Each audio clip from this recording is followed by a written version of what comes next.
אני אלונה, אני המבשלת באזור עמק חפר והשרון. אני מבשלת 5 ימים בשבוע. מגוון הלקוחות שלי נע בין 5 ל-8 לקוחות בשבוע.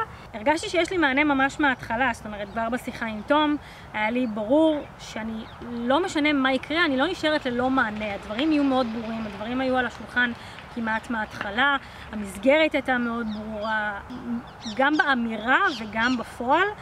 היה ממש תחושה שיש לי המון חופש פעולה. בעצם אני פנויה להתעסק רק במה שאני מרגישה שאני טובה בו, שזה בעצם באמת הבישול וההנאה מהיצירה. באמת המון שנים חיפשתי את המקום הזה שבו אני יכולה מצד אחד לבטא את עצמי, ומצד שני שבאמת מישהו מלווה אותי בתהליך. אחד הדברים שחששתי מהם לפני שנכנסתי ממש לעבודה עצמה, זה איך יראה בעצם היומיום שלי, זאת אומרת, מה תהיה השגרה שלי.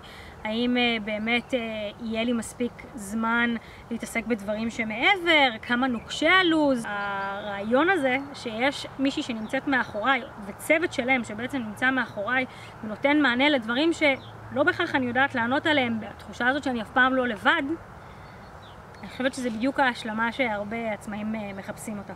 להיות עצמאית בישראל מלווה בהמון קשיים ובהמון אתגרים, ואם אתה מצליח למצוא את המקום הזה פותר לך חלק מהאתגרים, זה השילוב המושלם.